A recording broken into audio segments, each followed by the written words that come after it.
दोस्तों नमस्कार, वीकेंड चर्चा देख रहे हैं आप। मैं हूं आपके साथ रामकृष्ण शुक्ला। दोस्तों 4 जून को एक पिक्चर रिलीज होने वाली है और उस पिक्चर के रिलीज होने से पहले कल एक ट्रेलर रिलीज हुआ है देश भर में। और बात करें अगर यूपी में, तो उस ट्रेलर को अकेले यूपी में 60% के करीब लोगों ने सराहा है, देखने के लिए अपने घरों से निकले हैं। जी हाँ, हम बात कर रहे हैं यूपी लोकसभा चुनाव के पहले फेज की। और उस पहले फेज में यूपी की 8 लोकसभा सीटों पर जो चुनाव मतदान हुआ, उसमें मतदान का प्रतिशत रहा है 60% के करीब। ऐसे में ये जो सियासी समीकरण है किसके फेवर में जाता हुआ नजर आ रहा है, क्योंकि आपको बतलाएं कि मुजफ्फरनगर से लेकर सहारनपुर इमरान मसूद, संजीव बालियान और रामपुर, जो कि आजमगढ़ सीट हुआ करती है, गढ़ हुआ करती है समाजवादी पार्टी की और आजम खान की, उस सीट के तमाम समीकरण को हम समझेंगे, वोट प्रतिशत के समीकरण को भी समझेंगे, जानने की कोशिश करेंगे कि जो मतदान प्रतिशत आखिर कम हुआ है उसके मायने क्या हैं और जो सियासी लहर पहले फेज में जाती हुई नजर आ रही है वो किसके पक्ष में जाती हुई नजर आ रही है। लेकिन पहले आप ये बयान सुन लीजिए, उसके बाद हम इस चर्चा को आगे बढ़ाते हैं। बीजेपी के पहले दिन का पहला शो ही फ्लॉप हो गया। पहले चरण की हवा और पश्चिम की हवा भारतीय जनता पार्टी का पूरे उत्तर प्रदेश में, देश में सफाया करेगी। बीजेपी के पहले दिन का पहला शो ही फ्लॉप हो गया। पहले चरण की हवा और पश्चिम की हवा भारतीय जनता पार्टी का पूरे उत्तर प्रदेश में, देश में सफाया करेगी। यूपी में एक बार फिर 2 शहजादों की जोड़ी, उनकी फिल्म का शूटिंग चल रहा है आजकल।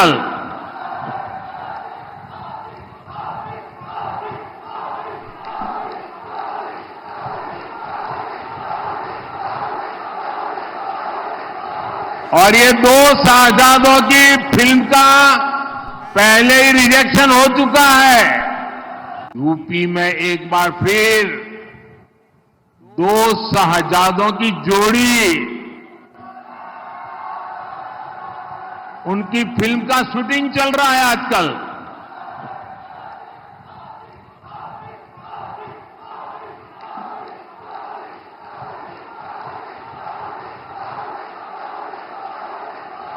और ये 2 शहजादों की फिल्म का पहले ही रिजेक्शन हो चुका है। तो देखिए, लोकसभा का ये पहला चरण है और क्या कहता है समीकरण, इसी को लेकर आज की हमारी ये वीकेंड चर्चा है। 8 सीटों पर यूपी में मतदान हुआ है, किसे फायदा और किसे नुकसान, और क्या कहता है कम मतदान का ये आंकड़ा, इसी को लेकर आज हम अपने पैनल में मौजूद लोगों से चर्चा करेंगे। लेकिन उस चर्चा से पहले देखिए किस तरीके से तमाम ये जो वोटर हैं वो अपने अपने प्रत्याशी को वोट देने के लिए पहुंचे हैं, अपने किस्मत का जो है भाग्य विधाता चुनने के लिए पहुंचे हुए हैं। क्योंकि ये दरअसल में प्रत्याशी के किस्मत का फैसला तो तय करेगा ही, लेकिन ये साथ ही साथ हम सब की, यानी कि आवाम की, वोटरों की भविष्य को भी तय करेगा। और इसी भविष्य को तय करने के लिए ये वोटर जो निकले हुए हैं, करीब 60% के आसपास का ये आंकड़ा रहा है उत्तर प्रदेश में। लेकिन गौर किया जाए 2019 के मतदान प्रतिशत से, तो ये आंकड़ा करीब 6% के आसपास कम रहा है। ऐसे में ये कयास लगाए जा रहे हैं, ये जो थुकधुकी बढ़ी हुई है तमाम सियासी दलों की, चाहे वो पक्ष की हो चाहे वो विपक्ष की हो, कि आखिर ये किसके फेवर में जाता हुआ नजर आ रहा है। हालांकि बयानबाजी हो रही है, अपने अपने दावे किए जा रहे हैं, अपने अपने पक्ष में जीत के दावे, चाहे वो अखिलेश यादव हो, चाहे वो नरेंद्र मोदी या योगी आदित्यनाथ हो, सबके अपने दावे हैं। और कह रहे हैं कि ये जो पहली फिल्म का ट्रेलर है वो दरअसल में फ्लॉप हो गया है। यूपी के 2 लड़के और इन दोनों लड़कों की ये जो शो चल रहा है वो दरअसल में फ्लॉप हुआ है। और ट्रेलर, फिल्म, शो, इस तरीके के शब्द, इस तरीके की शब्दावली का इस्तेमाल इस पहले फेज में, इस लोकसभा के चुनाव में किया जा रहा है। लेकिन यहाँ समझना ये ज़रूरी है दरअसल में कि 2019 में जो 65% के आसपास मतदान प्रतिशत हुआ था पहले फेज में यूपी के, आखिर वो क्यों 60% के करीब में आ गया? क्यों 6% डेटा गिर गया मतदान प्रतिशत का, और ये जो डेटा गिरा है वो आखिर क्या संकेत दे रहा है, इसी को समझने की कोशिश करेंगे। पैनल में मौजूद हमारे तमाम गेस्ट मौजूद हैं। अशोक तिवारी जी समाजवादी पार्टी के प्रवक्ता के तौर पर हमारे साथ जुड़े हुए, बहुत स्वागत है सर आपका। अवधेश पांडे जी भाजपा के प्रवक्ता, सर आपका भी स्वागत है। और साथ ही हमारे साथ मौजूद हैं मोहित दीक्षित जी कांग्रेस से, बहुत स्वागत सर आपका। और साथ ही हमारे साथ हमारे संवाददाता अनुराग त्रिपाठी हमारे साथ जुड़ चुके हैं, बहुत स्वागत है आपका भी। सवाल सबसे पहले मैं लेना चाहूँगा अनुराग त्रिपाठी आपसे। ये जो मतदान प्रतिशत है, सहारनपुर में सबसे ज़्यादा, रामपुर में सबसे कम सीटवार अगर मैं बात करूं, और अगर मैं बात करूं ओवरऑल 8 सीटों पर, तो करीब 5.9% वोट प्रतिशत कम हुआ है। मायने क्या है, समीकरण किसके पक्ष में? अनुराग।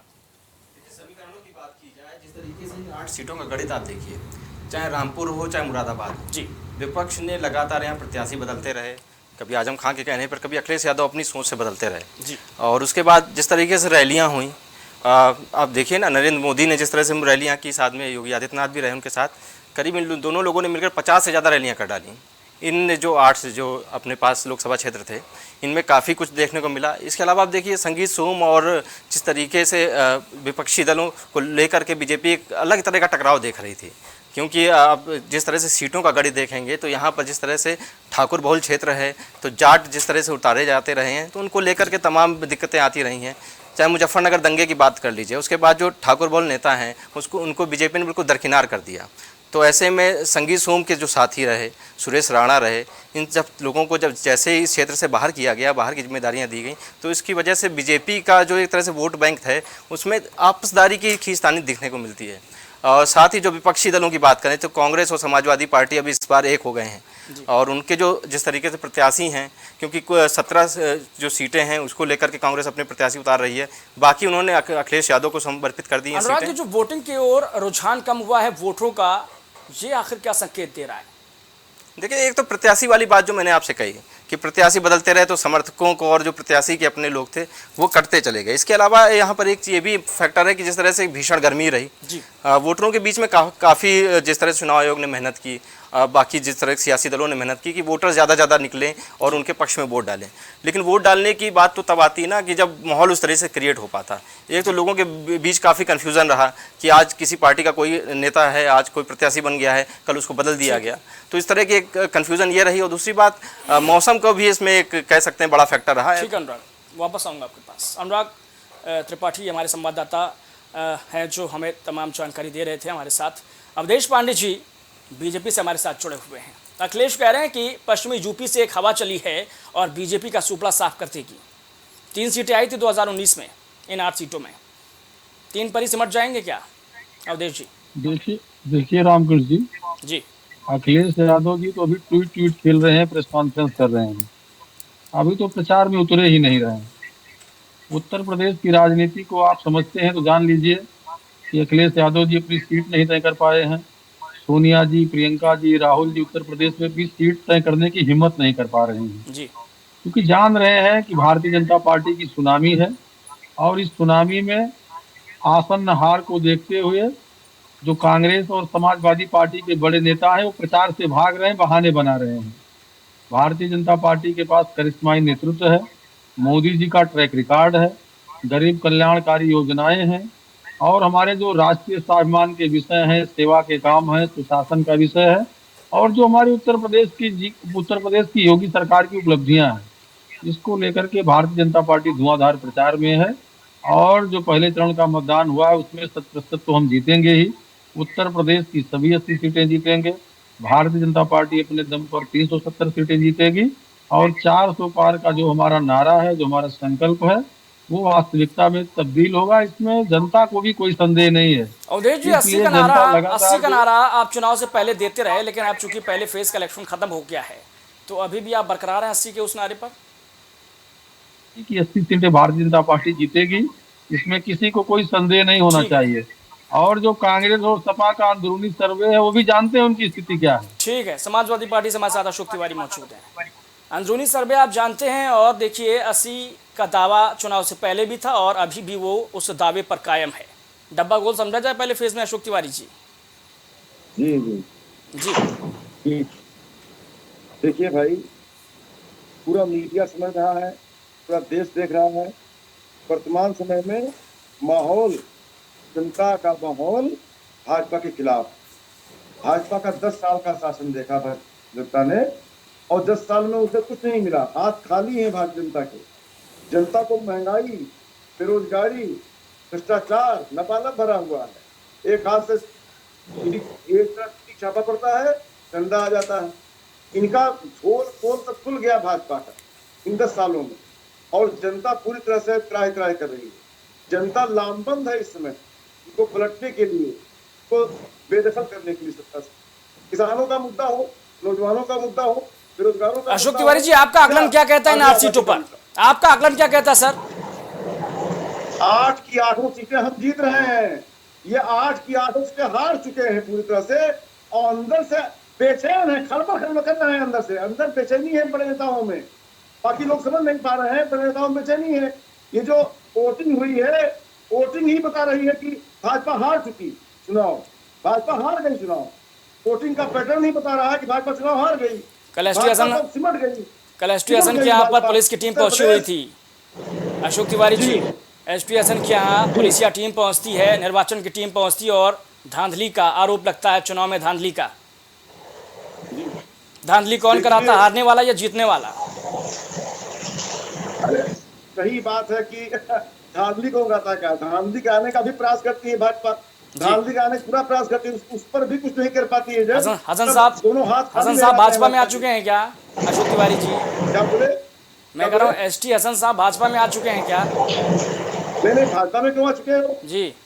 समाजवादी पार्टी के कद्दावर नेता है हमारे। जी नहीं, मेरा सवाल ये है ना कि एसटी हसन साहब जो आपके मौजूदा सांसद मुरादाबाद से हैं समाजवादी पार्टी के, उनके नर्सिंग होम में पुलिस की टीम पहुंचती है, नोडल अफसर पहुंचते हैं, और आरोप ये लगता है कि वो आयोग की वेबसाइट से पर्चियां निकाल रहे हैं। धांधली का आरोप उन पर लगा क्या नहीं लगा, वो जांच का विषय है। तो मैं ये कह रहा हूँ, मेरा सवाल ये है सर कि धांधली कौन कराता है, जीतने वाला या हारने वाला? धांधली साफ साफ भाजपा के शासन में कोई कह सकता धांधली कौन कराता? भाजपा तो हर एन केन प्रकार जीतने का। ठीक है सर। मोहित दीक्षित हमारे साथ कांग्रेस प्रवक्ता जुड़े हुए। मोहित दीक्षित, जो पार्टी अभी तक रायबरेली से अपना प्रत्याशी नहीं घोषित कर पाई, जो पार्टी अभी तक के अमेठी से अपना प्रत्याशी नहीं घोषित कर पाई, और जो पार्टी कहती है न्याय की बात कहती है, सामाजिक न्याय की, वो पार्टी जब 17 सीटों पर यूपी में चुनाव लड़ती है तो उस पार्टी का दावा पहले फेज के बाद क्या कहता है? मोहित दीक्षित, पहले फेज के चुनाव के बाद ये कहीं ना कहीं देश के लिए शर्मनाक है, चुनाव कराने वाली संस्था के लिए शर्मनाक है कि इतना भारी परसेंटेज में मत नहीं पड़ा। कहीं ना कहीं ये जागरूकता को लेकर के है, ये सत्ता के प्रति जो लोगों की उदासीनता रही है। विश्वास के साथ नरेंद्र मोदी 2014 में आए, जो 2024 के चुनाव में विश्वासघात जब पब्लिक को दिखा, जनता को दिखा, तो उदासीन होकर घरों पर बैठना उसने मुनासिब समझा, ना कि मोदी जी के लिए वोट डालना। आज जो मोदी जी की नीतियों से हताश है, निराश है, वो तो जम के जाकर के निकल के वो सत्ता बदलने के लिए वोट डाल रहा है। लेकिन देखिए, दो लड़के जो हैं वो तो लगातार घूम घूम के प्रचार और पीसी कर रहे हैं, ज्वाइंट पीसी कर रहे हैं, सभाएं कर रहे थे 12 से 16 17 अप्रैल तक के किए। तो क्या वो मैसेज नहीं दे पाए क्या वोटरों में कि भाई वोट भी देना है, या केवल सभा में ही बुलाया गया था उन्हें? आप ये बताइए, क्या 2 लड़कों का जिम्मेदारी है वोट डलवाने की, या इलेक्शन कमीशन की जिम्मेदारी है? अब तक इलेक्शन कमीशन तो काम कर रही है ना, आपका अपना काम तो कर रही है ना। वो काम कर रही होती तो 55% नहीं, काम कर रही होती तो 55% वोट पड़ रहा होता। आप लोग शर्मनाक बातें करते हैं। कहीं ना कहीं आप देश के इतने गंभीर मुद्दे को, देश के उत्सव को, जो चुनाव उत्सव का समय है, वहां पर 55% लोग भागीदारी कर पा रहे, 5 से लेकर 10% लोग कम भागीदारी कर रहे हैं। वो आप चिंता दिखी नहीं रही आपके अंदर। उसी विषय को हमने उठाया हुआ है आज, उसी विषय को हमने उठाया हुआ है। अपनी नाकामी को आप पत्रकार पे नहीं थोप सकते। किसकी नाकामी? अपनी नाकामी को अगर आप देखिए, अगर रायबरेली में सीट नहीं तय कर पाए आप, अमेठी में सीट नहीं तय कर पाए, प्रत्याशी नहीं तय कर पाए, 17 सीटें आपको मिल गई। आप बता रहे शर्मनाक पत्रकार के लिए होना चाहिए। पत्रकार ने तो वही सवाल, वही मुद्दा उठाया है। आप ये बताइए, मैं तो कह रहा हूं कि 60% जो मतदान हुआ है, राहुल गांधी, अखिलेश यादव घूम घूम के सभाएं कर रहे हैं। दक्षिण में जा रहे राहुल गांधी, उत्तर भारत में कितनी सभाएं करी? आप मुझको बस ये बता दीजिए, उत्तर भारत में उत्तर प्रदेश में राहुल गांधी, अखिलेश ने कितनी सभाएं करी? वोटर कैसे आएगा? दक्षिण भारत में कितना मत पड़ा, उत्तर भारत में कितना मत पड़ा, आपको पास आंकड़े हैं ये? आप बताइए ना। मैं तो कह रहा हूँ कि केरल में जाके, तमिलनाडु में जाके सभाएं कर रहे हैं। आप बताइए कि उत्तर भारत में, उत्तर प्रदेश में कितनी सभाएं करी? नहीं। और ये समझिए कि जब आपका अलायंस हुआ, अलायंस आपका कब का हो चुका था, लेकिन आपने रैली करने का तारीख और समय कब चुना? आपने चुना 12 अप्रैल से लेकर 16 अप्रैल, 19 अप्रैल को मतदान पड़ने हैं। आप कह रहे हैं पत्रकार शर्मनाक काम कर रहे हैं। क्या बहाना है? क्या बहाना? अपनी नाकामी को, पत्रकार को शर्मनाक कह के मत छुपाइए, ठीक है? अनुराग त्रिपाठी जो पार्टी अमेठी रायबरेली की सीट पर अपना प्रत्याशी नहीं चुन पाई है, राहुल गांधी कहते रहे कि भाई हमें इतनी सीटें चाहिए, इतनी सीटें चाहिए, आखिर में 17 सीटें मिल गई। अभी मोहित दीक्षित जी कह रहे हैं, बिना मतलब पत्रकार को शर्मनाक बता रहे हैं, कह रहे हैं कि इलेक्शन कमीशन काम नहीं कर रहा है। क्या इसी ने अपना काम नहीं किया? क्या देखिए, चुनाव आयोग तो अपना पूरा काम कर रही है, लेकिन पार्टियों के बीच खुद ही इतनी उहापोह की स्थिति है। आप देखिए ना, जो 17 सीटों की बात की जा रही है, अमेठी और रायबरेली की जो सीट है, कांग्रेस ने इस तरीके से गांधी परिवार को दे रखी है कि वो खुद तय कर लें कि किसको यहाँ से लड़ना है, किसको लड़ाना है। तो साफ तौर पे तो दिखाई देता है कि किस तरीके से ये लोग काम कर रहे हैं। और दूसरी बात, ये लोग इंतजार करते रहे कि भाई ईद हो जाएगी, उसके बाद हम लोग निकलेंगे चुनाव प्रचार पे। और वहाँ मोदी और योगी को आप देख ही रहे हैं कि लगातार जनसभा, रैली और जिस तरीके से प्रबुद्ध वर्ग को जोड़ा गया है, तो जाहिर तौर से जो बूथ लेवल आप देखिए ना, कार्यकर्ता किस तरीके से काम कर रहे हैं। अनुराग, क्या कहीं ना कहीं कांग्रेस को अपनी स्थिति पता है कि जो राज्यसभा गई हुई है सोनिया गांधी रायबरेली छोड़कर, वो आखिर रायबरेली क्यों गई? अमेठी में अभी तक के कैंडिडेट की घोषणा नहीं की गई। तो 12 अप्रैल से लेकर 16-17 अप्रैल तक के ये अखिलेश यादव के साथ कार्यक्रम करते हैं, पीसी करते हैं। आखिर इतनी लेट आए तो क्या ही वोटर आएगा इनके पक्ष में वोट देने के लिए? देखिए राम, इनके पास सबसे बड़ी बात है कि कोई रोड मैप नहीं है जी। इनको चुनाव तो दिख रहा है कि चुनाव है 2024 और चलिए हम लोग तैयार हो जाते हैं। और मैं यहाँ एक और बात जोड़ना चाहूंगा अनुराग, कि इन्हीं के नेता जो रह चुके हैं, अभी इन्होंने निष्कासित कर दिया उन्हें, प्रमोद कृष्णम, उन्होंने कहा कि 2029 के लिए तैयारी कर रहे हैं, कांग्रेस को कहा। हाँ, तो बिल्कुल जाहिर सी बात है ना, वो तो दिखाई दे रहा है ना जी कि लोकसभा चुनाव आ गया है, प्रधानमंत्री के लिए कुर्सी के लिए चुनाव हो रहा है, लेकिन कोई भी गंभीरता आपको नजर नहीं आएगी। पूरे सीन में ऐसा लगता है कि हाँ ठीक है, चुनाव चल रहा है और चुनाव हम लोग को लड़ना है। और इसी चीज़ का फायदा बीजेपी उठा रही है, हर मंच पे जाकर यही बात कर रही है। और जिस तरीके से बीजेपी का घोषणा पत्र भी आया, तो अगर ये दोनों अगर पार्टियां जिस तरह से आप देखिए ना, कांग्रेस और समाजवादी पार्टी एक हो गए, तो 2 घोषणा पत्र क्यों आए हैं? और दोनों घोषणा पत्रों में बिल्कुल एक दूसरे की काट रहे हैं एक दूसरे को।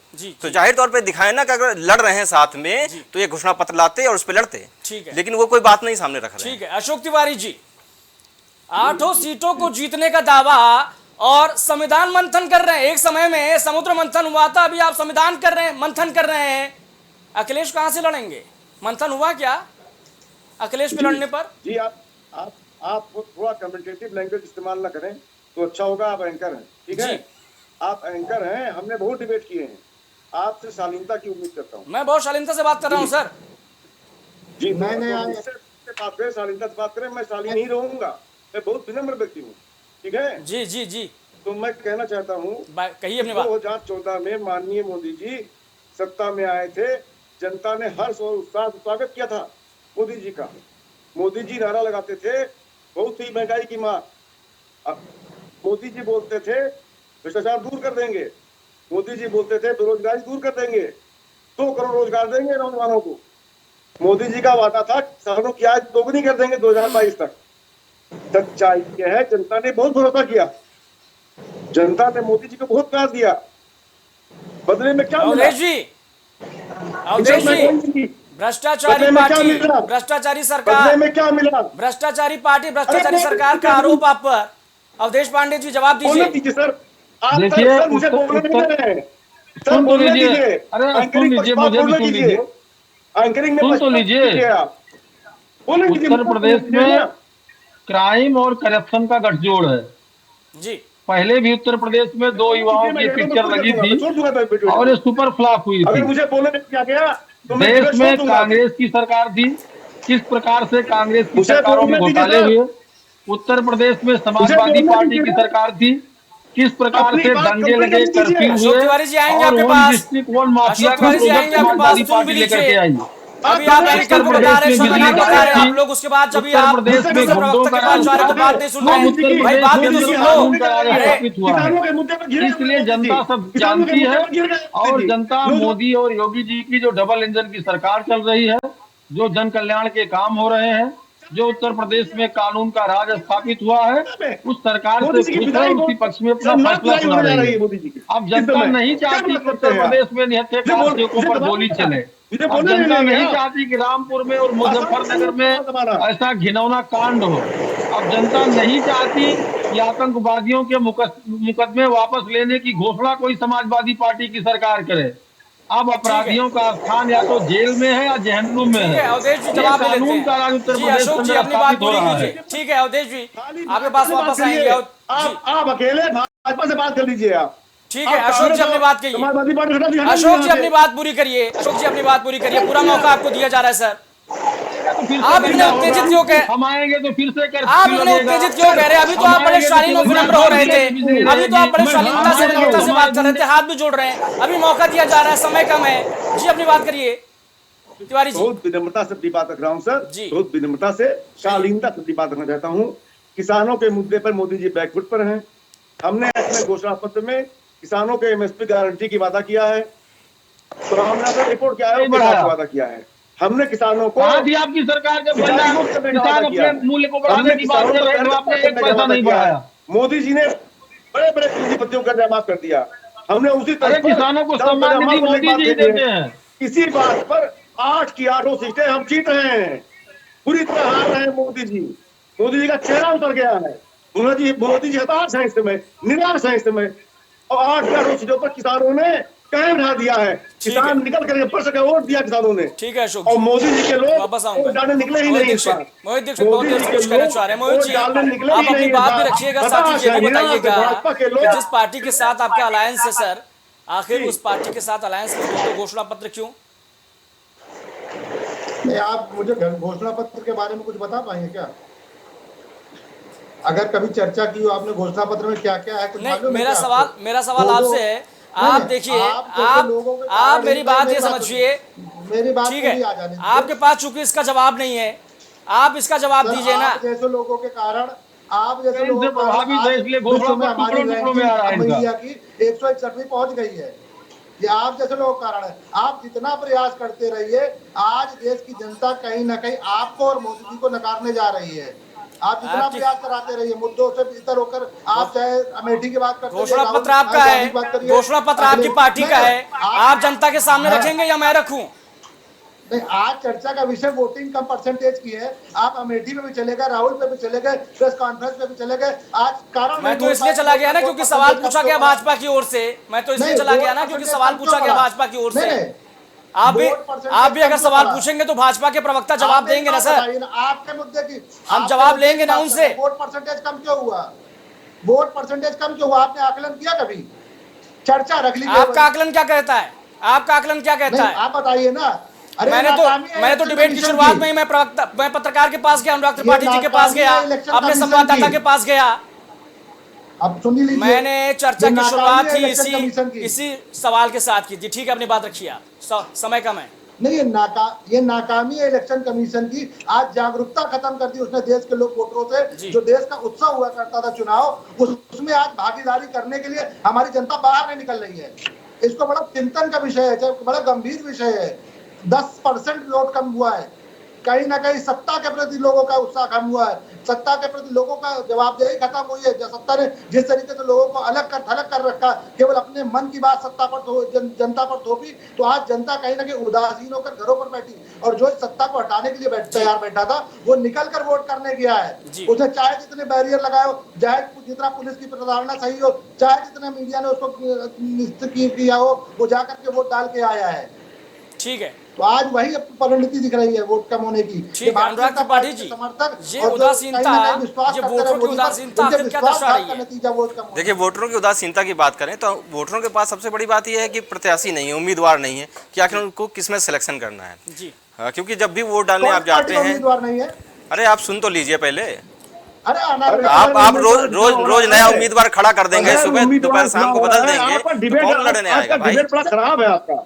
हाँ, जब जवाब नहीं होता है तो डिबेट खराब ही लगती है सर। 8 लोग जब जवाब नहीं होता है तो डिबेट खराब ही जवाब लगती दीजिए है। ना, क्यों आपको उम्मीदवार रोज बदलने की जरूरत पड़ती है भाई? हमारे पास जवाब है बात का।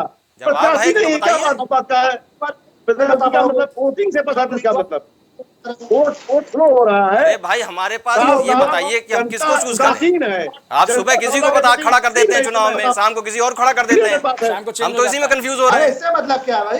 अरे इसमें मतलब कैसे नहीं है भाई? आप लोगों की कोई तैयारी नहीं है चुनाव लड़ने, आप चले आए हैं। मोदी को हटाना है। अरे नहीं, आप चुनाव लड़ने तो चले आए, आपकी कोई तैयारी नहीं है। आपके बोनस मान लेंगे हम। अरे आप बताइए ना। ठीक है अवधेश पांडे जी, अवधेश पांडे जी, आप जज हो क्या?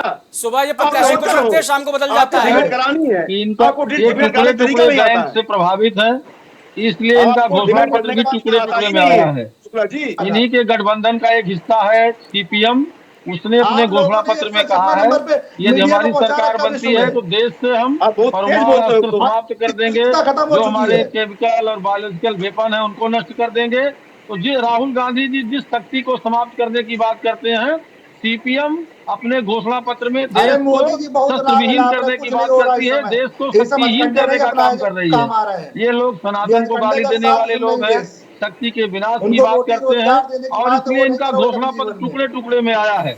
भारतीय सनातन को जनता गाली पार्टी देने का वाले। घोषणा पत्र एक समग्र घोषणा पत्र ठीक है है। और भारतीय जनता पार्टी ने जो कहा था उसको करके दिखाया है। अशोक तिवारी भारतीय जी, जनता पार्टी ने नौकरी कहा था कि मांगने हम वालों धारा को मारने 370 वाले सनातन समाप्त को गाली करेंगे, दे रहे हैं। राम मंदिर का किसानों को निर्माण मारने आरोप करेंगे, है, यहाँ पर भी आरोप लग रहा है। देखिए किसानों जवाब को दीजिए। मारने गरीब वाले। कल्याण के काम सनातन करेंगे, को शक्ति को गाली दे के काम निकल जाएगा क्या आपका? और ले आएंगे, नहीं, उसका किसानों भारतीय को जनता देश पार्टी ने करके दिखाया सनातन है। धर्म का ठीक है अवधेश जी जवाब ले लेते हैं, अवधेश जी जवाब ले लेते हैं। ठीक है वापस आता हूँ आपके पास। सभी अब आप बोलने नहीं दोगे, आप डिबेट कर रहे हो कि क्या अरे कर रहे हो बोलिए भैया? सर, आप ही को मौका सवाल दिया, मुझसे उनको पूछते हो। शांत कराया गया है। सवाल मुझसे पूछते हो, जवाब किसी और से लेते हो आप। मैं आप ही से जवाब ले रहा हूँ क्या डिबेट कर रहे सर, हो मैं आप? आप ही से जवाब ले रहा हूँ। तिवारी जवाब दीजिए, तो बोलो दीजिए सर, जवाब तो शांत कराइए, बोलो कहिए दीजिए कहिए हमको। कहिए, बात कहिए, नाराज मत जी। होइए, नाराज मत होइए। पेपर लीक पे मारने देखिए, वालों को क्या बोल। सनातन धर्म हमारा परम धर्म है और सनातन धर्म इस देश का गरिमापूर्ण धर्म है। ये देश सनातनियों का देश है, लेकिन सेकुलर भी है। जी। ये देश सेकुलर है, सभी धर्मों का सब समान आदर होता है। यहाँ पर सभी धर्म मानने वाले लोगों का समान आदर होता है। देश सेकुलर है, लेकिन सनातन धर्म का सम्मान है। जो सनातनी है सनातन को मानता है। कितनी सी बात है, और क्या बात है इसमें? गाली कौन देता है सनातन को? राहुल गांधी राम मंदिर गए क्या? प्राण प्रतिष्ठा के अरे बाद। राहुल गांधी राम मंदिर गए नहीं गए, उनकी व्यक्तिगत आस्था का विषय है। अवधेश इसमें जी, क्या मतलब? अवधेश जी, सनातन में इनका भरोसा तो है, लेकिन जब बात आती है एक राहुल गांधी की तो कहते हैं कि ये उनकी आस्था का विषय है, ये कांग्रेस का विषय नहीं है। ये अवधेश जी, कांग्रेस पार्टी ने हलफनामा देकर के कहा है कोर्ट में कि राम काल्पनिक है। जी, और ये बात राहुल जी तक नहीं है, पंडित जवाहरलाल नेहरू, श्रीमती इंदिरा गांधी, श्रीमती सोनिया गांधी, राहुल गांधी कोई भी राम जन्मभूमि में दर्शन में नहीं गए हैं। राम जन्मभूमि का मंदिर न बने, इसके विरोध में इन्होंने दर्जनों वकील खड़े किए थे। और आज जिस समाजवादी पार्टी से इनका गठबंधन है, उस समाजवादी पार्टी के नेता ने अयोध्या में निहत्थे कारसेवकों पर गोलियां चलाने का काम किया है। 84 कोसी परिक्रमा पर प्रतिबंध लगाया है, 14 कोसी परिक्रमा पर प्रतिबंध लगाया है। और जो लोग आतंकवादियों के मुकदमे वापस लेने की जिन्होंने घोषणा की उसका इनका गठबंधन है। चुनाव हार चुके हो, 8 की 8 सीटें हमारी जा चुकी हैं। पूरा बहाना ढूंढिएगा 4 जून को, तुम्हें कोई बचा नहीं पाएगा। ये महंगाई की मार 4 जून को तुम्हें दिखाई नहीं डूबेगी, पड़ेगा।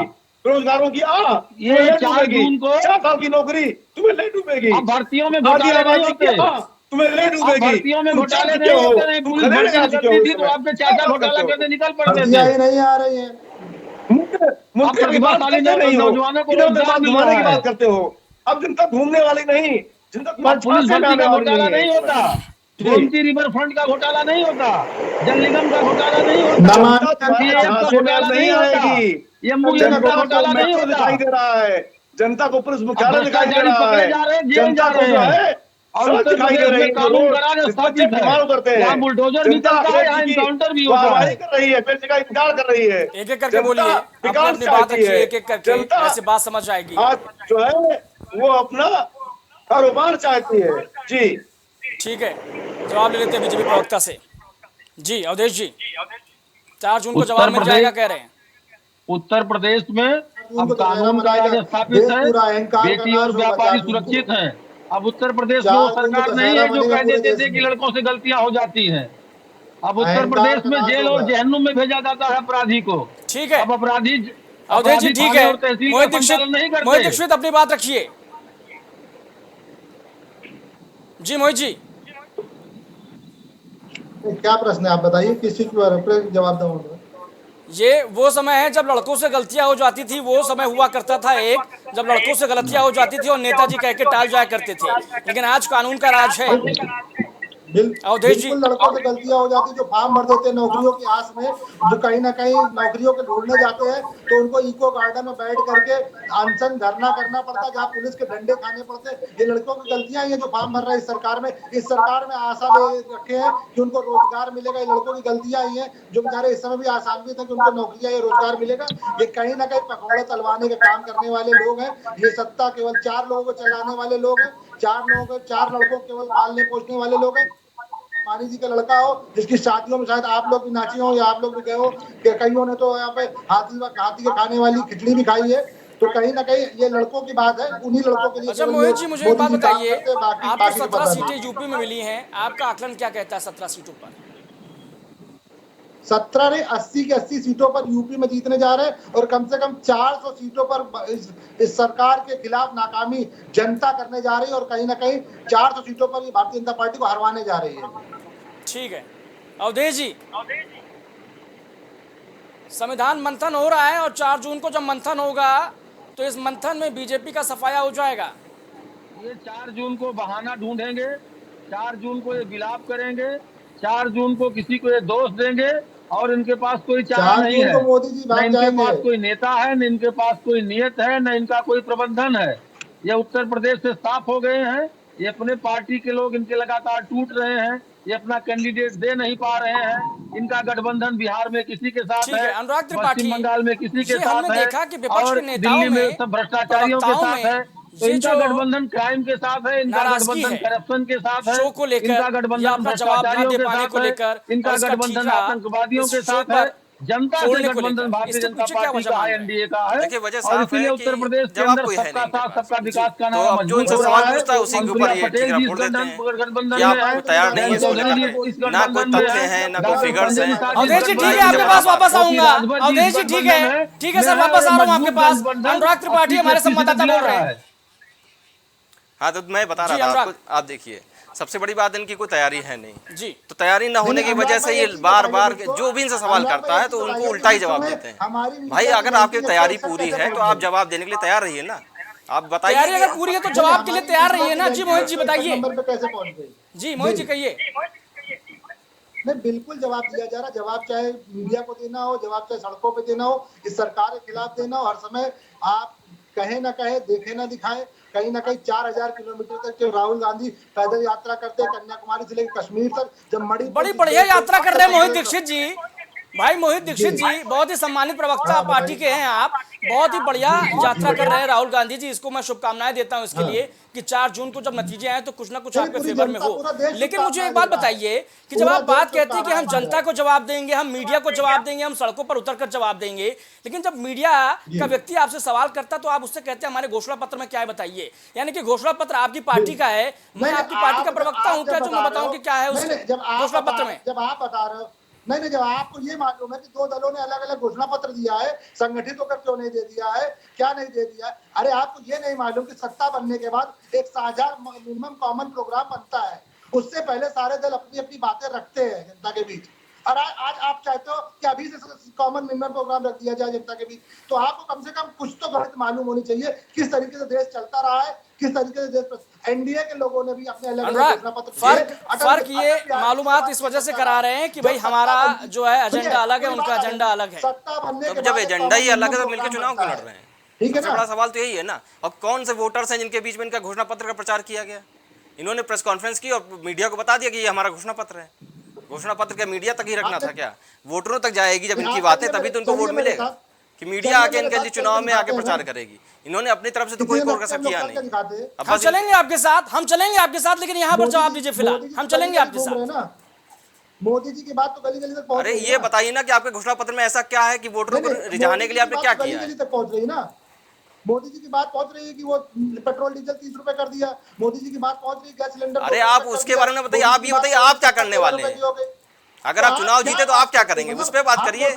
मैं घोषणा पत्र पहुंचा रहा हूँ घूम घूम कर, हमारी पूरी टीम पहुंचा रही है, हमारा पूरा संगठन पहुंचा रहा है, हमारे लोग पहुंचा रहे, जनता खुद ले लेके जा रही है। आप पता नहीं किस ब्रह्म जी ने। बड़ी अच्छी बात है, बधाई बधाई आपको, बधाई जी। अशोक जी अपनी बात कहिए। आप जमीनी आंकड़े अशोक जी बात कहिए। जाकर के कहीं ना कहीं आज जी स्थितियां जी सर बात कहिए। वहां दिख गई है। अभी भाई जो हमारे आपके संवाददाता कहते हैं कि हम जवाब नहीं देते, आपने ऐसा कौन सा सवाल पूछा जिसका जवाब नहीं देते?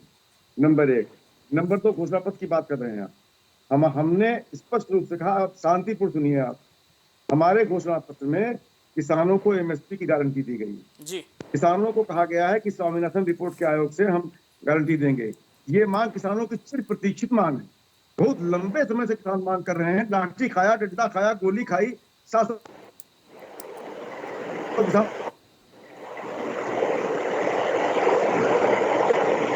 हम किसानों का कर्जा माफ करने की बात कर रहे हैं। पूंजीपतियों का कर्जा माफ किया गया देश में, हम किसानों का कर्जा माफ करने की बात कर रहे हैं। हम उनको सिंचाई मुक्त दे रहे हैं। हम 2.5 एकड़ से कम जो है 5,000 रुपया पेंशन देने की बात होती चाहिए। हमने स्पष्ट कहा है कि 4 साल की नौकरी सेना में चुन गई है, उसे हम रेगुलर कर दे। ये हमने नौजवानों हमने इससे कहा है अशोक तिवारी जी, कि हम अशोक तिवारी जी, पिछड़े क्या दलित के वर्ग के पिछड़े अशोक वर्ग तिवारी जी, उल्टी गंगा बहाएंगे क्या? उल्टी गंगा बहाएंगे क्या? जब सवाल आपको सत्ता पक्ष से लेना होगा तो आप सवाल क्या मीडिया से करेंगे क्या भाई? जी ये बताइए कि जब आपको जवाब सत्ता पक्ष से लेना चाहिए तो क्या आप मीडिया से जवाब लेंगे? आप मीडिया पे आरोप लगाएंगे कि बीजेपी के लिए काम कर रहे हैं, ये कैसा मापदंड है आपका? और भारत को सुनियोजित तरीके से आरक्षण का हक मानने जा रही है, उसको हम नहीं मानने देंगे भाजपा को, स्पष्ट रूप से कहा है। और आरक्षण के लिए इस समय लामबंद है। ठीक है अशोक जी, आपकी बात आ गई, आपकी बात आ गई। ठीक है, अवधेश जी को मैं वापस इस डिबेट में शामिल कर लेता हूँ। अवधेश जी और आप सरकार भी लामबंद है, सारे के सारे लोग किसान नौजवान अवधेश जी इसमें क्रांति उल्टी गंगा बह रही है, पत्रकार से सवाल हो रहा है और सत्ता पक्ष से सवाल नहीं हो रहा है। अवधेश जी कैसा महसूस कर रहे हैं आप? आपसे अब सवाल नहीं किया जाएगा भाई, मीडिया से सवाल किया जाएगा, इसलिए आप जो है राहत महसूस कर सकते हैं सर। अवधेश जी के लिए जाता था उसको लाठियां खानी पड़ती थी। आज किसानों को नीम कोटेड यूरिया मिल रही है, अभाव मुक्त व्यवस्था बनी है और कतार मुक्त व्यवस्था बनी है। इसी उत्तर प्रदेश में किसानों के लिए 18 घंटे बिजली ग्रामीण क्षेत्रों में और 24 घंटे की बिजली शहर के क्षेत्रों में मिल रही है। सिंचाई का अलग फिगर बनाया जा रहा है और जो सिंचाई के कनेक्शन थे उसको फ्री कर दिया गया है किसानों के लिए। ये उसी उत्तर प्रदेश के अंदर हुआ है। चौधरी चरण सिंह जो किसानों के सबसे बड़े नेता थे, उनको भारत रत्न देने का काम इसी भाजपा की सरकार ने किया है। किसान सम्मान निधि वर्ष भर में 6,000 रुपया बिना किसी भ्रष्टाचार के भारतीय जनता पार्टी की सरकार दे रही है। तो किसानों के मुद्दे पर तो समाजवादी पार्टी को तो बात नहीं करनी चाहिए। ये जो भारतीय पुत्र और किसान पुत्र की बात करते थे, जब ये सरकार में थे तो 1 रुपया किसानों का इन्होंने गन्ना मूल्य नहीं बढ़ाया। तो ये सब तरीके से फेल हो चुकी है समाजवादी पार्टी की सरकार। अब देश में जो भारतीय जनता पार्टी की सरकार चल रही है उससे लोग प्रसन्न हैं और उसको एक बार फिर मोदी सरकार का जो नारा है वो संकल्प के रूप में लोगों ने ले लिया है और फिर से मोदी जी की सरकार बड़ी बहुमत के साथ बनने जा रही है। वापस आऊंगा आपके पास। ठीक है अशोक तिवारी जी, अशोक तिवारी जी, अशोक तिवारी जी बात सुन लीजिए, आराम से बात सुन लीजिए, हम आपसे जवाब लेंगे सर का जवाब आपसे लिया जाएगा, आपकी बात सुनी जाएगी, सवाल आपके लिए जाएंगे। एमएसपी की बात आप कर रहे हैं, किसानों की एमएसपी बढ़ाने की बात आज आप कर रहे हैं, लेकिन आरोप आप कीजिए अवधेश जी के जरिए कि 12 से 17 में आपने किसानों के लिए क्या किया? अरे छोड़ो 24 देखो 24 में नहीं डूब रहा है, 24 में बर्बाद कर रहा है, 24 सत्ता से बाहर कर देगा तुमको। 2024 में जियो, पुराने टाइम में 24 में जियो भैया, अवधेश जी 24 में जिए आप, क्योंकि 12 से 17 भूल जाइए वो इतिहास था, और 24 में सत्ता से बाहर। मलाई खा चुके हो, अरे कौन भूल जाएगा जितने कारखानों पर गोलियां चली हैं? कौन भूल जाएगा उत्तर प्रदेश के सभी जिलों में दंगा हुआ है? कौन भूल जाएगा आतंकवादियों से मुकदमे वापस लेने की घोषणा हुई है? कौन भूल जाएगा केवल 4-5 जिलों में बिजली रहती थी? कौन भूल जाएगा 1 दर्जन घोटाले हुए थे? कौन भूल जाएगा पुलिस भर्ती का घोटाला हुआ था? पूरा देश जानता है। ये भूलने की बात नहीं है, इसको लोगों ने याद रखा है, इसीलिए इनको दूर कर दिया है। ठीक है मोहित जी, ये खामोशी जो है, इतनी बड़ी पार्टी के आप प्रवक्ता हैं, ये खामोशी अच्छी नहीं लग रही सर। फिर आप कहेंगे आपको बोलने नहीं दिया जा रहा है। समाजवादी पार्टी के अभी मध्य प्रदेश के चुनाव में दोनों एक दूसरे को गाली दे रहे थे। जब मीडिया भारतीय जनता पार्टी का प्रवक्ता बन करके बैठेगी तो कहीं ना कहीं प्रश्न तो मीडिया पर उठेगा ही ना। नहीं, सवाल आप उठा सकते हैं, लेकिन सवाल अगर आप इस तरीके से उठाएंगे, क्योंकि आपको जवाब ना देना पड़े, कोई बहाना ढूंढना पड़े, और वो बहाना ऐसा हो कि भाई आपने बता दिया पत्रकार जो है बीजेपी के लिए काम कर रहा है, ये ठीक बात नहीं है। अपनी नाकामी का ठीकरा पत्रकार पे फोड़ना ठीक नहीं है सर, बिल्कुल ठीक नहीं है। ये डिबेट ठीक नहीं है, पत्रकार ठीक नहीं है, पत्रकार बीजेपी का है। ये सारे आरोप से इतर आप ये बताइए आपकी स्ट्रेटजी क्या है? 8 सीटों पर आप बताइए, आपका प्लान क्या था? क्या वो फेल हुआ, क्या वो पास हुआ? आगे आप क्या करना चाह रहे हैं? मीडिया पे ठीकरा फोड़ के क्या हो जाएगा? नहीं, पहला प्रश्न तो यही था ना कि वोटिंग परसेंटेज कम क्यों हुआ, या इसका कारण क्या होगा, या इससे कैसे क्या लोगों को क्या इस मैसेज जा रहा है, इसका आकलन क्या होगा। उसको उस पे आपने रायबरेली, अमेठी और हमने उसका जवाब ले लिया। हमारे संवाददाता, हमारे विशेष संवाददाता से हमने जवाब ले लिया, अनुराग त्रिपाठी से। नहीं, हमने जवाब ले लिया सर, अगर बात करना चाहिए हमने जवाब ले लिया। आप अपनी स्ट्रेटजी बताइए। एक चरण बीत गया, बाकी के 6 में क्या हो रहा है? क्या कह रहे? मैं बोलता हूँ 2 लोग की आवाज नहीं जा पाती है। जी, मैं कह रहा हूँ सर, एक चरण बीत चुका है चुनाव का, बाकी के 6 चरणों में कैसी तैयारी? नहीं, पहले चरण ने तो ये तय कर दिया है कि नरेंद्र मोदी की जो सरकार है उसकी ताबूत में पहली कील गाड़ दी गई है। 102 सीटों में 10 या 12 सीटें वो जीतने जा रहे हैं केवल। अगले चरण में कहीं ना कहीं उसकी पुनरावृत्ति होगी, उससे अधिक तरीके से। आज राजस्थान की स्थितियां ये है कि वहां पर वो 12 की 12 सीटें हारने जा रहे हैं। तमिलनाडु की स्थितियां ये है कि 39 की 39 सीटें वो हारने जा रहे हैं। उत्तराखंड की स्थिति है कि 4 में 2 सीटें हारने जा रहे हैं। हर राज्य में 8 की 8 सीटें हारने जा रहे हैं। उत्तर प्रदेश में ये आज मोदी जी की स्थिति हो गई है। यही आज बता रहा है, यही आकलन बता रहा है कि आगे के 6 चरण जो बाकी है, कहीं ना कहीं भारतीय जनता पार्टी इस जनता के द्वारा जो जनता को ठगा है उन्होंने लगातार 10 साल, जब मांगों के लिए जनता खड़ी हुई तो उसको पुलिस की लाठियां खानी पड़ी, चाहे किसान हो, चाहे युवा हो, चाहे हमारी महिला पहलवान ओलंपिक से स्वर्ण पदक लेकर के आई, उनको जब मारा पीटा गया है, तो आज जब वोट डालने का समय आया, 5 साल बाद मोदी जी का हिसाब करने का समय आया, तो आज वो लोग तैयार बैठे हैं। और उसमें आप इधर उधर की बातें न कर दी, आज जनता तैयार बैठी है कि मोदी जी को इस सत्ता से उखाड़ फेंकना है। विपक्ष तो उनके साथ पीछे पीछे लगा हुआ है, जनता जनार्दन है वो तय कर चुकी है। हम भी आपके साथ हैं, उसके मीडिया भी विपक्ष के साथ ही है सर। विपक्ष का चेहरा है, विपक्ष का चेहरा है मीडिया, और आप हमें अपने साथी समझिए।